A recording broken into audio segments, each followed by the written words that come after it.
Order, please. Supervisor Fisher, would you lead us in an invocation? Let's bow our heads, please.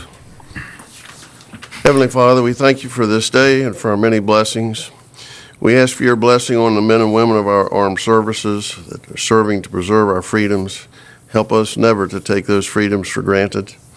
We ask for your guidance and direction in the work of the citizens of Frederick County in our meeting this evening. In your holy name we pray. Amen. Vice Chairman DeHaven, would you lead us in the Pledge of Allegiance? Stand face the flag, please. Pledge allegiance to the flag of the United States of America, and to the republic for which it stands, one nation, under God, indivisible, with liberty and justice for all. Must have gotten away from the reporters. Adoption of the agenda, Mr. Riley. Thank you, Mr. Chairman. I have one addition, and it's a resolution which we can put as number 5 under county officials, urging the General Assembly to adopt a budget.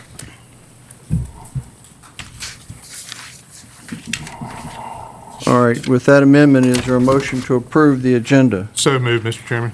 Second, Mr. Chairman. We have a motion by Supervisor DeHaven, a second by Supervisor Hess. Discussion? Hearing none, all those in favor, aye. Aye. Opposed, no. The agenda is adopted. Consent agenda, Mr. Riley. Thank you, Mr. Chairman. I'd offer the following tabs. Tab C, proclamation declaring April 13 through 19, 2014 as National Telecommunicators Week. Tab F, Joint Finance Committee. Tab G, Transportation Committee. Questions? Is there a motion to approve the consent agenda? So moved, Mr. Chairman. Motion by Supervisor Lofton. Is there a second? Second, Mr. Chairman. Second by Supervisor Fisher. Discussion?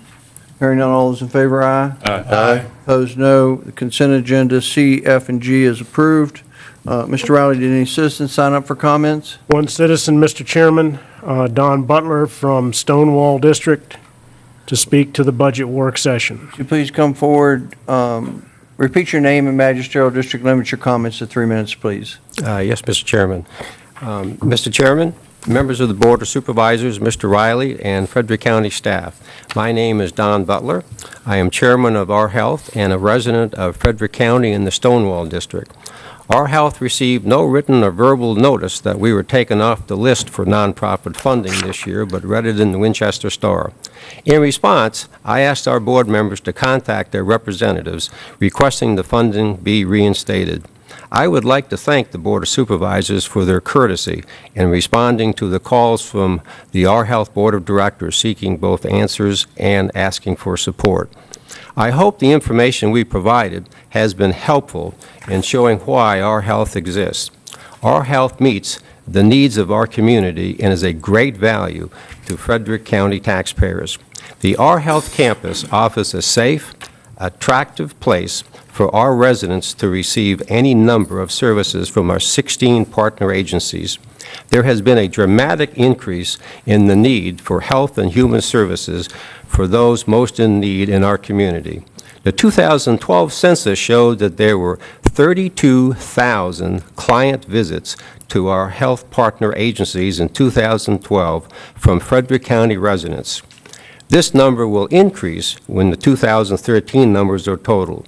The need exists today and will exist tomorrow to provide services to our residents who are struggling in their everyday life.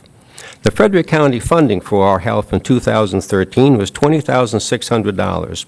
The 2013 Our Health census is expected to exceed 32,000 Frederick County resident visits. This represents a cost of about 65 cents per visit. That's 65 cents per visit. If Our Health did not exist, if Frederick County wanted to duplicate the services of Our Health provides for its residents, could you do it for 65 cents per visit? Our Health has shown that we are very good stewards of Frederick County taxpayer money.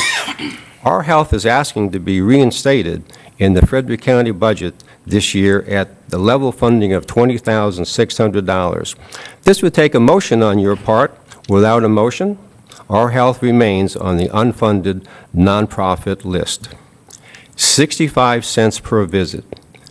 We think that's a pretty good value for Frederick County taxpayers. And we also would like to extend an invitation to the Board of Supervisors anytime that you would like to visit our campus. Thank you very much. No one else, Mr. Riley? No, sir, Mr. Chairman. Board of Supervisors' comments? Hearing none, we'll move on to the minutes. First is a regular meeting, February 12th, 2014. Chairman, I move for approval as submitted. We have a motion to approve. Is there Supervisor DeHaven? Is there a second? Second, Mr. Chairman. Second by Supervisor Lofton. Discussion?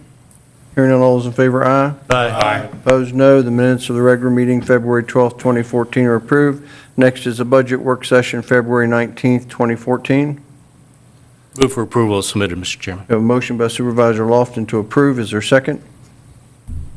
Second, Mr. Chairman. Second by Supervisor Fisher. Discussion?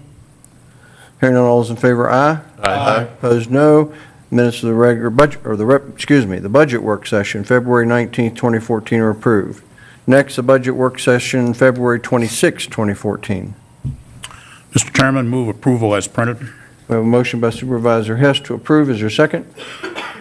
Second, Mr. Chairman. Second by Supervisor Lofton. Any discussion? Hearing none, all those in favor, aye. Aye. Opposed, no. The budget work session minutes of February 26, 2014 are approved. And lastly, the regular meeting, February 26, 2014. Move for approval, Mr. Chairman. We have a motion by Supervisor Fisher to approve. Is there a second? Second, Mr. Chairman. Second by Supervisor Hess. Discussion? Hearing none, all those in favor, aye. Aye. Opposed, no. The minutes of the regular meeting, February 26, 2014 are approved. Next is the committee appointments.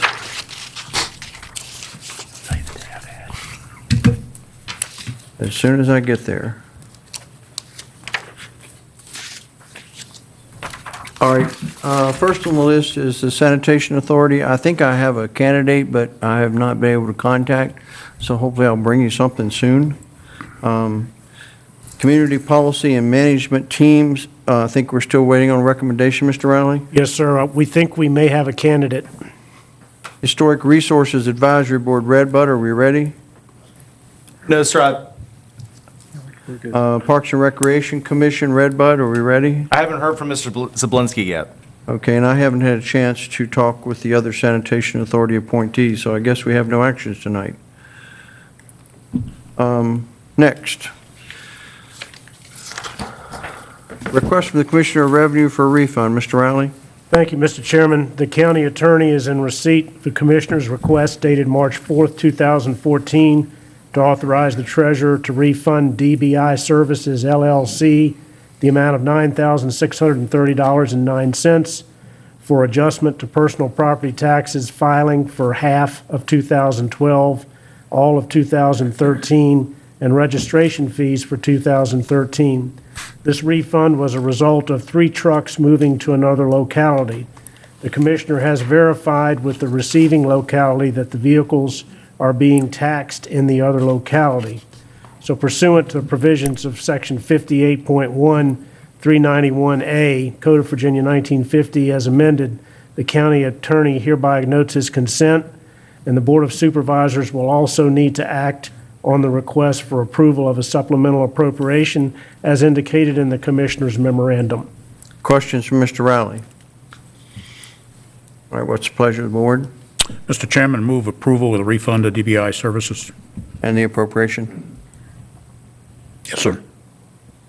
Correct? Pardon? And the appropriation? Yes, sir. All right, we have a motion. Is there a second? Second, Mr. Chairman. Second by Supervisor DeHaven. Any discussion?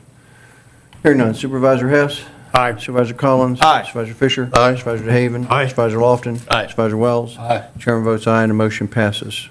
Is that it, Mr. Riley? Yes, sir, Mr. Chairman. All right, next is a public hearing. No, we have the resolution first. Mr. Riley? Thank you, Mr. Chairman. You have attached before you this evening the proposed replacement Round Hill Fire Station site plan. This item is being presented to the board for information, and staff is seeking approval to submit the site plan to the Planning Department for final approval.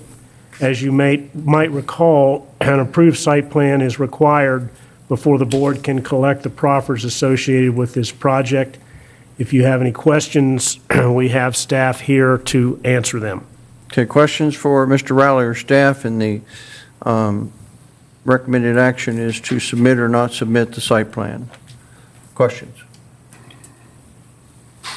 All right, hearing none. What is the pleasure of the board? Mr. Chairman, I'd like to make a motion to give approval to the staff to submit the site plan to the Planning Department for final approval. All right, we have a motion. Is there a second? Second, Mr. Chairman. Second by Supervisor Hess. Discussion. Hearing none. All those in favor, aye. Aye. Opposed, no. Motion is approved. Next is the resolution, Mr. Riley. Yes, sir, Mr. Chairman. This is a resolution urging the Governor of Virginia and the Virginia General Assembly to timely pass a clean budget. Whereas each year, the foremost duty of the General Assembly is to pass a budget or budget amendments that serve as Virginia's financial blueprint for each fiscal year. And whereas Virginia is consistently recognized for its sound fiscal management, budgetary practices as illustrated by its AAA bond rating and the strong bond ratings of many local government divisions throughout the Commonwealth.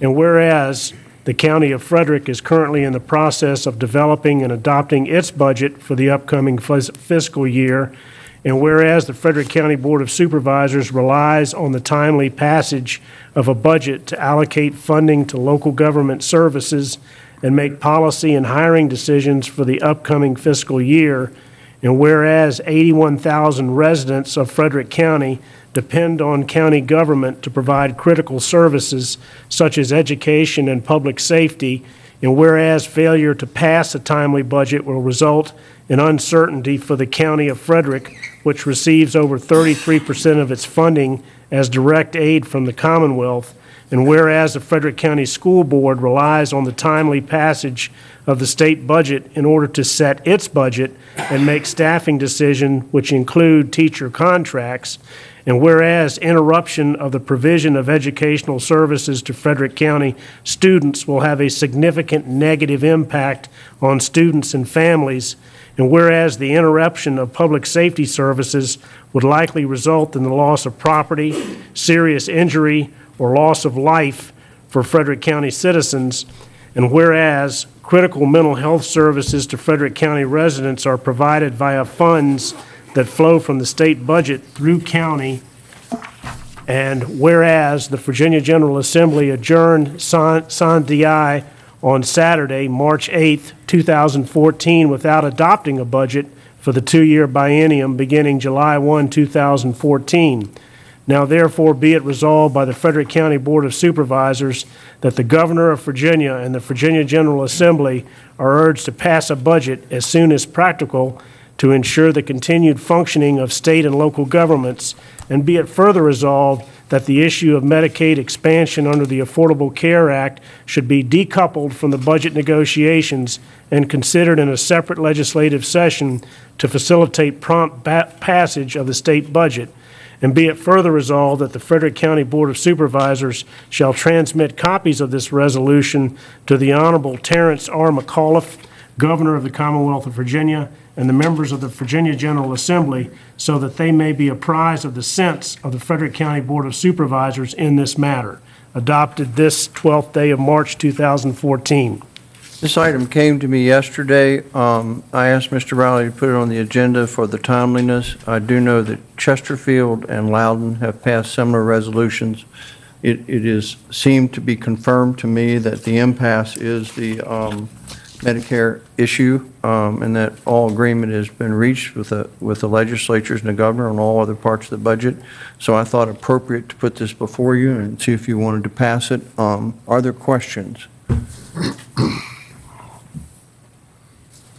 All right. What is your pleasure, gentlemen? Mr. Chairman, I move that the resolution be approved as printed. All right, we have a motion to approve. Is there a second? Second, Mr. Chairman. Second by Supervisor Lofton. Discussion. Hearing none. All those in favor, aye. Aye. Opposed, no. The resolution is approved. Thank you, Mr. Riley. Yes, sir. All right, next is the public hearing for an outdoor festival permit request of Cindy Fanistock Schaefer and Wayne Schaefer Hogging Up Barbecue Festival. Mr. Riley. Thank you, Mr. Chairman. This is a festival permit application, Hoggin' Up Barbecue Festival. The request for an outdoor festival permit by Cindy Fanistock Schaefer and Wayne Schaefer for the Hoggin' Up Barbecue Festival pursuant to Frederick County Code, Chapter 86 Festivals. The event will be held Friday through Sunday, June 27th through 29th, on the grounds of the Frederick County Fairgrounds, 167 Fairgrounds Road, Clearbrook, Virginia, property owned by the Frederick County Fair. Additional information submitted since we received the applicant's permit. A, Winchester Exchange is confirmed for the beer and wine sales this year.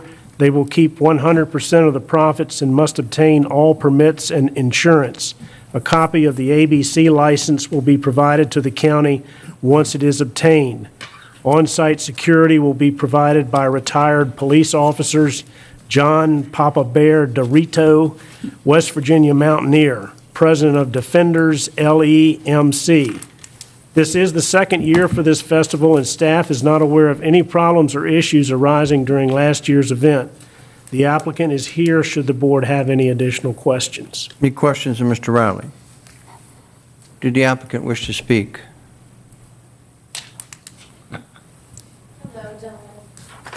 I just wanted to thank you all for working with us to help us through our first year. Don't know if you know, but we raised over $3,100 from us donated to Cancer Care, the Clearbrook Volunteer Fire Department, and the Assembly of God Woodbine's youth group program, as well as the first year, all the libations, all the money went to the Winchester Exchange Group. Just a note to Mr. Riley, they still haven't sent back their contract yet, so we do need a contract with them that they are liable for all of their permits. So we're hoping we've got their verbal, but should we have to change the alcohol people, then we'll promptly let you know. Thank you. Questions of the applicant? Thank you. Thank you. All right, we'll now conduct a public hearing to consider an outdoor festival permit request of Cindy Fanistock Schaefer and Wayne Schaefer, Hogging Up Barbecue Festival, pursuant to the Frederick County Code, Chapter 86 Festivals, Section 86-3, permit required, application, issuance or denial, and fee for an outdoor festival to be held on Friday through Sunday, June 27th through 29, 2014, from 4 p.m. to 9:30 p.m. on Friday, June 27th, 10 a.m. to 10 p.m. on Saturday, June 28th, and 10 a.m. to 5 p.m. on Sunday, June 29th, 2014, on the grounds of the Frederick County Fairgrounds, 167 Fairground Road, Route 11 North, Clearbrook, Virginia, property owned by the Frederick County Fair. Is there anyone here who would like to speak either for or against this outdoor festival permit? Seeing no one, we'll close the public hearing, and this is Stonewall. Mr. Chairman, I move for approval of the outdoor festival permit request to Cindy Fanistock Schaefer and Wayne Schaefer, Hogging Up Barbecue Festival. All right, we have a motion to approve. Is there a second? Second, Mr. Chairman. Second by Supervisor Collins. Discussion. Hearing none. Supervisor Wells. Aye. Supervisor Lofton. Aye. Supervisor DeHaven. Aye. Supervisor Fisher. Aye. Supervisor Collins. Aye. Supervisor Hess. Aye. Chairman votes aye, and the outdoor festival permit request is approved. Next is a public hearing on the 2014-2015 capital improvements plan. Mr. Reddy, go ahead. Thank you, Mr. Chairman, members of the board. This represents the final step of the 2014-2015 CIP process. At the end of last year, the Comprehensive Plans and Programs Committee reviewed and endorsed the CIP. The Planning Commission and Board of Supervisors also had discussion on the item. At your previous meeting, you gave us the go-ahead to move this forward through the public hearing process. And the Planning Commission's last meeting, they held a public hearing and took action on the CIP. They took two actions. The first one, of course, was to determine that the CIP for this year was in conformance with the 2030 Comprehensive Plan of the county. And the second one was to recommend to the board endorsing the CIP. A little bit of background. We've discussed it in detail in previous meetings, but it reflects 92 projects, and it continues to reinforce the connection, as we try to do, between the county's comprehensive plan, the CIP, and future rezoning applications that may come in front of the county. It's made up of a variety of elements. The table on the screen to your left is one page of a three-page table which lists all of the individual projects. That's supported by 4 maps. The first map of course, highlights all of the different locations of the general government entities and projects. The second one reflects the school projects. The third one, Parks and Recreation, and the fourth and final one reflects the transportation projects contained within the CIP. I'll point out that we do have representatives of the different agencies and entities that participated in the CIP with us this evening, should you have any further questions. The CIP also contains descriptions, narratives of each of the projects for further information. Just to highlight a couple of projects that have moved off of the CIP from last year, of course, the schools and the all-day kindergarten program construction effort is being completed as we speak. Gainsborough Citizen Convenience Center, that was completed earlier this year. And of course, the airport runway was a project that was completed. This year's CIP continues to include the Joint County Administration and School Board Administration building. The Parks and Recreation projects have been modified slightly in orientation to reflect the public input survey efforts that the Parks and Recreation Department went through. And you will note that the transportation projects have been split into two, into funded and unfunded projects, to better reflect the county's road improvement plans and those projects that have indeed been funded. A couple of other minor changes to the library, Hanley Regional Library, the airport, and the fire and rescue. You'll see that there are a couple of additional company requests within this year's CIP. That overview concludes the presentation in preparation for the public hearing, and of course we're seeking ultimately the Board of Supervisors endorsement of the 2014-2015 Capital Improvement Plan. If there are any questions, I'd be happy to try and answer them. You, unless I heard wrong, you confused me. Did you say 2 actions are requested? No, sir. The Planning Commission, they took 2 actions. Their role, of course, is to find it in conformance with the comprehensive plan, and they did so. Their second action was to recommend that the Board of Supervisors endorse the CIP. So here this evening, the board is only being asked to endorse the CIP. Misunderstood. Wanted to make sure it was just one request. Yes, sir. Thank you. Any other questions? Thank you, sir. We'll now conduct a public hearing on the 2014-25 Capital Improvements Plan CIP. The CIP is a prioritized list of capital projects requested by various county departments and agencies. The plan is created as an informational component of the 2030 Comprehensive Plan. Is there anyone here who would like to speak either for or against the 2014-2015 Capital Improvements Plan? If so, please come forward, give your name, magisterial district, and limit your comments to 3 minutes, please. Is there anyone? Seeing no one, we'll close the public hearing.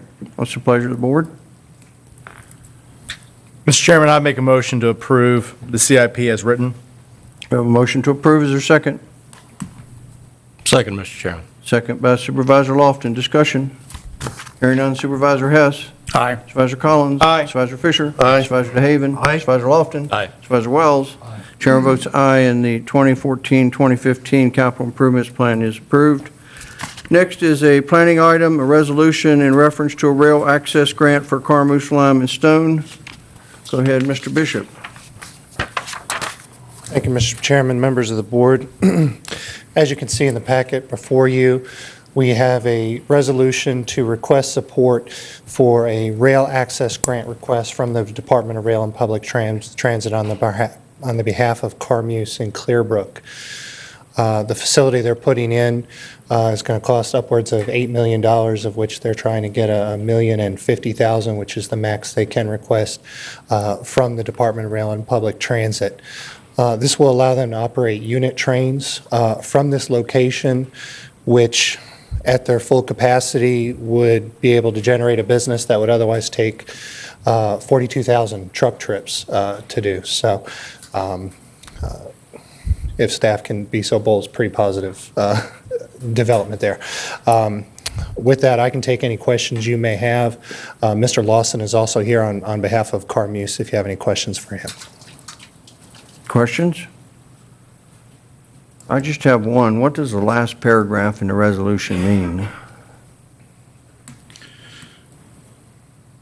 Bear with me. The final paragraph, be it further resolved that the Board of Supervisors here makes known its desire and intent to assist the Commonwealth Transportation Board in providing the maximum financial assistance to Carmi Slime and Stone for the purpose. Is that money? It's basically just saying you have their that back. money? No, it does not. It is not money. You're sure? I am positive, Okay, I'll ask the applicant the same question. certainly. Anybody else have I'd point out the difference, if you will. For instance, if we were doing economic development access for roads, as we often do, there's an onus on the county that if there isn't a certain amount of development within a certain amount of time, that we have to pay back those funds, which we in turn pass on to the applicant. Department of Rail and Public Transit actually cuts the county out of that process, so all we're really doing is a resolution of support. The applicant still has that obligation as part of their application. And of course, I'll let Mr. Lawson verify that as well, but that's the way the programs are different. Okay. Any other questions? The applicant's here, represented?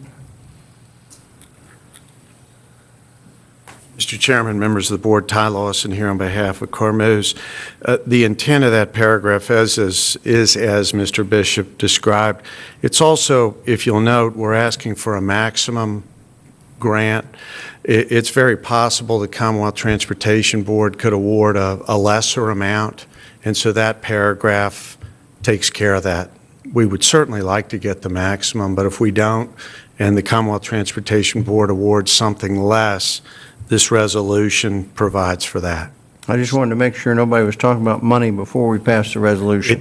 It's all grant money, and it's from that fund at the discretion of the Commonwealth Transportation Board. Again, we're being encouraged that because of the size of it that we may well get the max, but if we end up with something less, then this resolution will cover that, and it comes from that fund, not from you all. It could be read that we're agreeing to provide financial resources, and I wanted to get it on the record from staff and the applicant that that's not what the reading was meant to be interpreted as. If you all are volunteering, we'll take it. But no, that's not the intent of this at all. Questions of the applicant? Thanks, sir. Thank you all very much. What's the pleasure of the board? Mr. Chairman, I'd move for adoption of the resolution of support. We have a motion to approve. Is there a second? Second, Mr. Chairman. Supervisor Fisher, discussion? Hearing none. All those in favor, aye. Aye. Opposed, no. The resolution is approved. Next, we have a discussion on the floodplain districts. Go ahead. Thank you, Mr. Chairman, members of the board. The amendment before you are revisions to Part 702, which are the floodplain districts in the zoning ordinance. Now, the current floodplain ordinance that is in the ordinance was revised back in 2009 as directed by the Department of Conservation and Recreation, or DCR. Now, DCR has since revised the state model floodplain ordinance, and therefore revisions to Part 702 in our ordinance are necessary to meet the minimum regulatory standards required in a fully compliant floodplain ordinance. Now, as a participating community in the National Flood Insurance Program, we are responsible for making sure that our floodplain management regulations meet or exceed the minimum requirements in the flood insurance program and the Commonwealth of Virginia. So therefore, if our ordinance does not meet the minimum standards, FEMA cannot offer flood insurance in our locality. So the primary revisions to Part 702 cover the new text regarding designation and duties of the floodplain administrator, the new sections for jurisdictional boundary changes and submission of technical data. There's some relocation of text for the special flood hazard districts, revisions to the factors to be considered when granting variances, as well as elevation and construction standards, and there's also a few new and revised definitions. So the DRC did discuss this at their January meeting, and they forwarded it to the Planning Commission. The Planning Commission discussed the revisions at their March 5th meeting, and they had no changes and forwarded it to the board. So tonight, staff is seeking direction from the Board of Supervisors as to whether these amendments are ready to be sent forward to public hearing. With that, I'd be glad to answer any questions. Questions?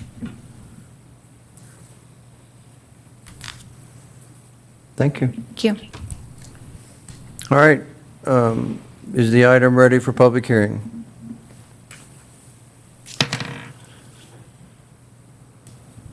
Mr. Chairman, I don't think this issue is ever going to be easy to deal with, and they continue to dump it in our direction, but we're going to have to deal with it. So I don't see any reason not to forward it to public hearing. All right, we have a motion to forward to public hearing. Is there a second? Second, Mr. Chairman. Second by Supervisor Hess. Discussion. Mr. Chairman, Supervisor Fisher. I meant to ask Ms. Perkins, the maps, are they like FEMA maps, or how are they? The maps we have in our office, they were created by FEMA that show all the flood district boundaries. And they're not very accurate in details? They're relatively detailed, but in some areas, the floodplain administrator has to make determinations. Okay.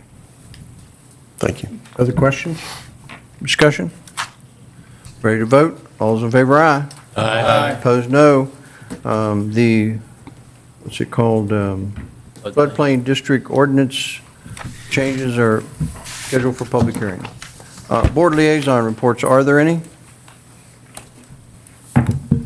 All right, if not, we'll move on to citizen comments. Are there any citizens here who would like to address the board on any topic? If so, please come forward, give your name, address, general district, and limit your comments to 3 minutes, please. Anyone? Come forward.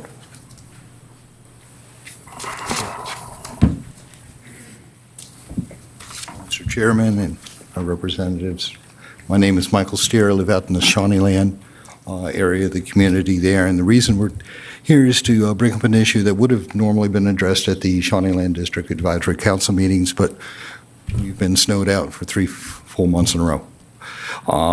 Part of it was the proposal to get this thing on a record as an area of concern by some of the citizens, and while there's lots of issues that are out there, the biggest issue we have is roads.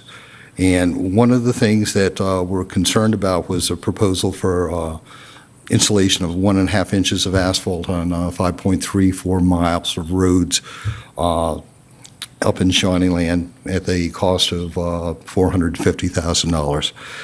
That's a huge amount of funds for our small community. So what we want to know is the how it's going to fix it and the why it fixes it. The proposal was there because the tar and chip that seems to be oozing out of the roads, and this was a proposed fix for it. The tar and chip that was actually applied in 2012 was started late in the year, finishing in September, and the contractor, which was Carroll Construction, had kind of advised that it would be better to put down on warmer weather, so it had a chance to for the road surface to actually warm, and it would actually be mashed in, and that's how tar and chip works. But it was applied anyway. We didn't have a sufficiently warm days to warm the road surface, and we had, if you remember, in October of 2012, we had a very early snow. Most of the road surface, the loose stone was pushed off to the side, and that left the tar, and then with the coming of next year, what happened? It warmed and it became a goo.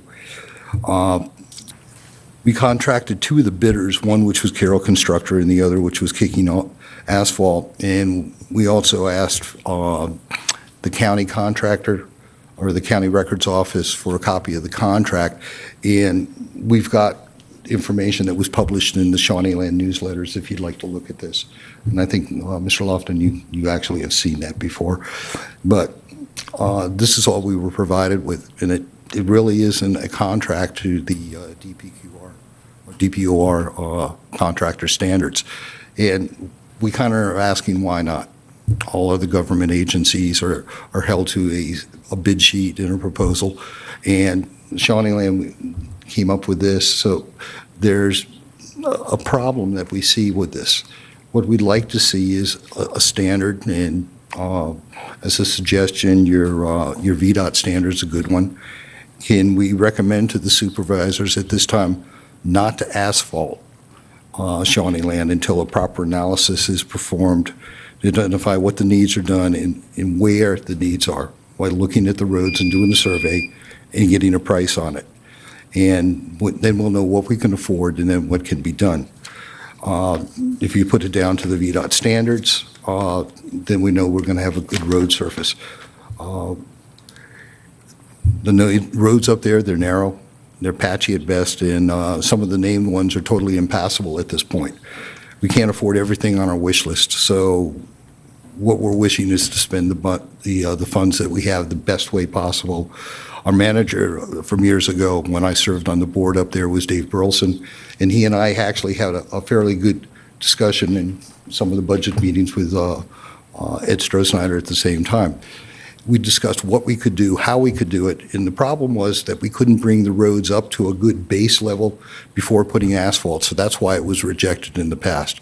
So that's why I'm asking now that the proposal to put the 1.5 inches of asphalt on be reviewed and actually be reviewed by some professionals that know something about this. And I've done roads before installation. I used to teach it at a heavy equipment company. So I know that our base underneath isn't sufficient for tar and for asphalt on top of tar and chip. So could we get somebody in there to actually look at that, do some samples, and come up with a good professional recommendation? And that's what we're here to ask for. Thanks, sir. Anyone else?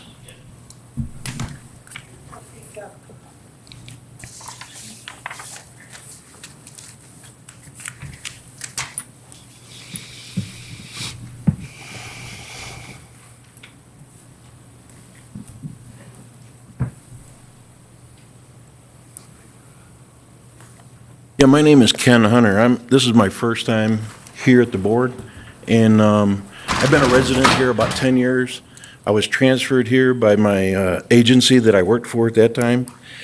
We've made Frederick County our home, and I too live in the Back Creek Mountain District, and or Back Restate Creek. your name. Pardon? Restate your name. Ken Hunter. Thank you. Live in Shawnee Land. I helped Mike with that dissertation.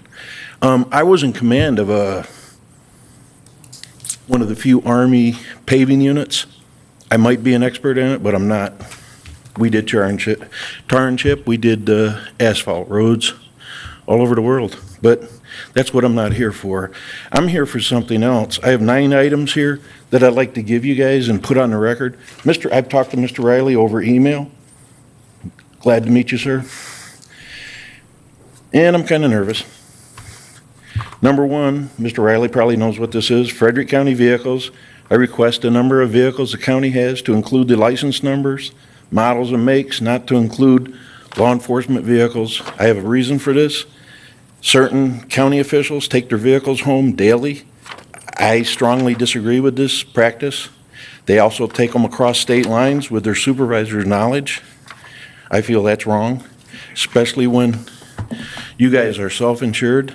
And if somebody gets in an accident, who's at fault? Who's going to get sued? My taxes will go up, especially if they kill somebody outside the state. Number 2, all vehicles and equipment needs to be labeled with either Shawnee Land equipment use only or Frederick County official use only, and they must have Virginia official plates. Very few of these vehicles do. I've got photographs of a lot of them. You know, it's sad.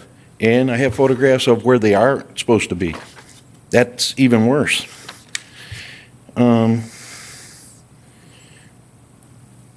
Request all Shawnee or all county vehicles to have GPSs put in them. That makes you know where all vehicles are, and the GPS contractor sends you guys a report monthly. It's very easily done. I did it on all my vehicles in the federal government. It's very simple. Request an audit for the last 10 years of Shawnee Land to include mileage of all vehicles, hours on all of equipment, and that's to include everything. That's what I'd like to see done. Don't know what you gentlemen want to do or can do, but something will happen even if I have to pay for it myself, you know, out of my slim pension. Why does Shawnee Land's loader return to Shawnee Land on 2 March with a Frederick County Sheriff's escort at 10:30 in the morning? That's a Sunday. Where's the loader? Nobody in the county works. I'm going to let you continue, but you really need to speed it up. 3 more things. Why does Frederick County start a maintenance program here in Shawnee Land? Because I feel it's a destruction program since I've been there.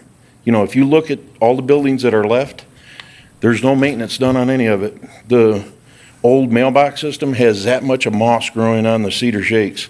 That's because nobody's maintained it. The main gate, you can put your hands through the holes in the wood. That's because nobody's maintained it. Now you guys want to tear it down. It's very sad. And you guys are the owners of Shawnee Land. Do you know that? Frederick County owns Shawnee Land. It's lock, stock, and barrel. It's a federal, or it's a county-owned development. It's not supposed to be under the sanitary district laws the way I read it, but you guys are the, excuse me, you guys are the owners. I've offered to Shawnee Land's manager a Department of Defense surplus program, which he can get all of his equipment for free.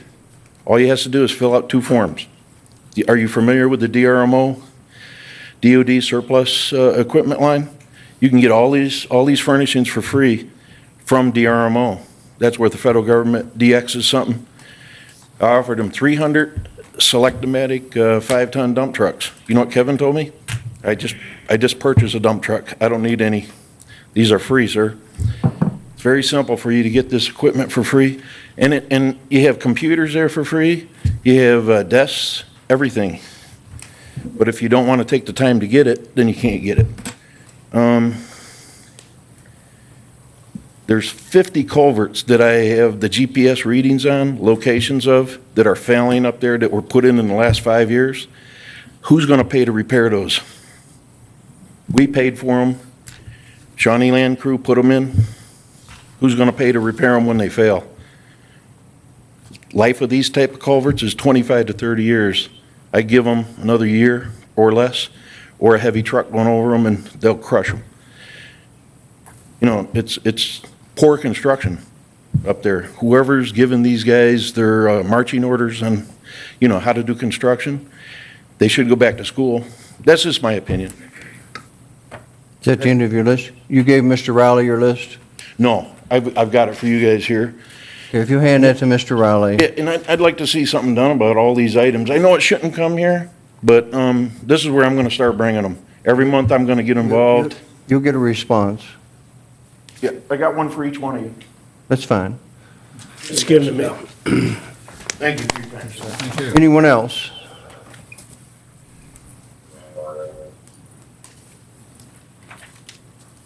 I'm Jessica Van Meter. I want to first address you all and say thank you for listening to our concerns for Shawnee Land. However, I'm kind of coming from the opposite end. I've spoken with many people up in Shawnee Land, and they are in favor of the paved roads. And the paved roads they're talking about aren't obscure roads. They're the main roads. They're Tomahawk, Tecumseh, Maple, and Doe, and Duwamish, which go across. And these are continually trafficked roads. And with that, if they're receiving a lot of traffic, you're going to see a lot more damage. And if you just drive up in there, you can see the damage. And I think asphalt, and I'm going to bow to you all with your expertise, because I know many of you are in public works, you would know better than I would, that these things would be much better. And for our first responders, a lot safer as well, especially with the weather that as it has been. Our first responders are out there all the time on these roads. And the cost, yes, initially the cost is going to be great. But I think long-term, if we're thinking, I don't want to patch it and continually paying these things. I would much rather initially pay for the cost of it. And then down the road, it'll pay for itself. And other people in Shawnee Land have felt the same way. I've been speaking with people down at the bus stops. When I walk around, I've even spoken with Kevin, and Kevin said, oh, I have people coming up here to the office asking frequently when we're going to pave the roads. And the safety, I address that. First responders. I'm married to a first responder, so I guess my concern for his safety. But I'm concerned for the families up in Shawnee Land who have to receive those first responders and who call these first responders domestic violence, people with special needs. These have to be easily accessible. And just by driving up and down the roads, you can see asphalt holds up a lot better. Do I understand the construction of it? No. But do I think we need it? Absolutely. So thank you, and thank you all for supporting the council as well as Kevin, because I know, well, you all know, you're on a council, you're going to get a lot of flack both ways. So, but thank you for listening. Anyone else? Hi, good evening, council members. My name is Patty Yarborough. I live in Shawnee Land. I would like to comment with regards to the first gentleman that spoke with not going through with the expense of just paving primary roads. I have no scientific background. I'm just a resident. I think that The last tar and chip job we had was inadequate, so it failed. It's failed twice. In the summertime, it was like driving through, I called it soupy, it was like driving over a tacky strip. So I don't think it's fair to assess what could be good on the last tar and chip job we had, what would be good for our community. I feel that it would be beneficial to everyone to just, as Shawnee Land as a community, the tar and chip actually looks better for the community. And we would better know if a tar and chip job would last 3 to 5 years going forward with an adequate job done. As I said, the last job was inadequate. So I would not be for just paving main roads through there for the price of it for 5 miles of road. I would like to see those funds at a lesser amount go to improving all of the roads with the tar and chip. And like I said, I just think it suits how Shawnee Land looks as a community through the roads. Thank you. Thank you. Anyone else? My name is Karen Steer. I'm from Back Creek District. I live in Shawnee Land. I just have a brief comment, sir. We have many roads up there that are still dirt. We have citizens that pay their taxes, yet their roads are not even tar and chipped. And I wonder, we've got a big expenditure for this proposed $400,000 improvement. And I think that in some ways, some of our citizens up there are being discriminated against because their roads aren't even tar and chip yet. Thank you. Anyone else?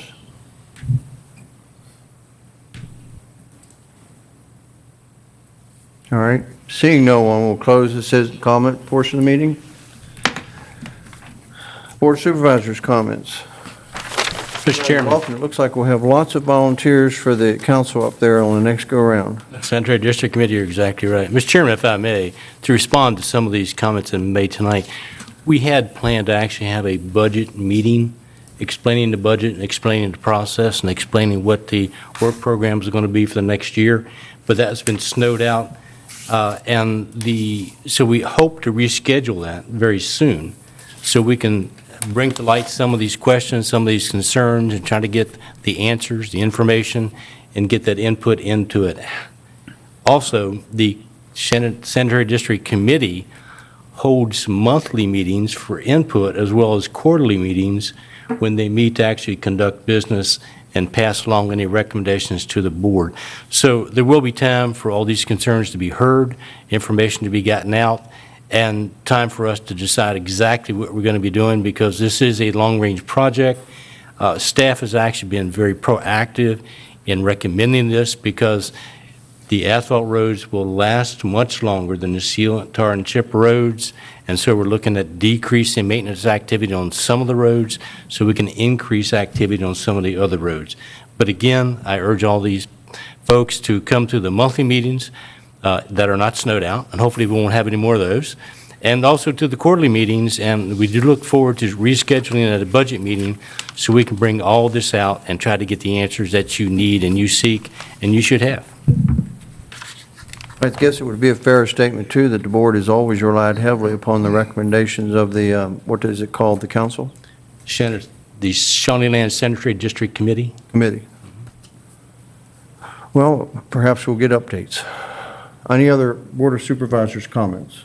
Mr. Chairman, that has nothing to do with the Shawnee, but in reference to the presentation from the folks from Our Health, I want to say that I'm in support of taking a look for the board to reassess the funding that we took off the table, maybe possibly put back on. And I was just wondering the proper procedure to do.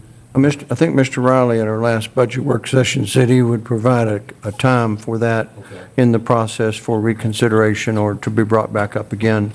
Thank you. Mr. Riley, is that correct? Yes, sir. It is correct. Other Board of Supervisors comments? Mr. Chairman, hearing all the problems that snow has caused, can we pass a resolution to forbid the snow falling after the 1st of March on Frederick County? I'll pass that resolution. Chairman, I move we adjourn. We have a motion to adjourn. Is there a second? Second. seconded by Supervisor Fisher. All those in favor, aye? Aye. Opposed, no. Meeting adjourned.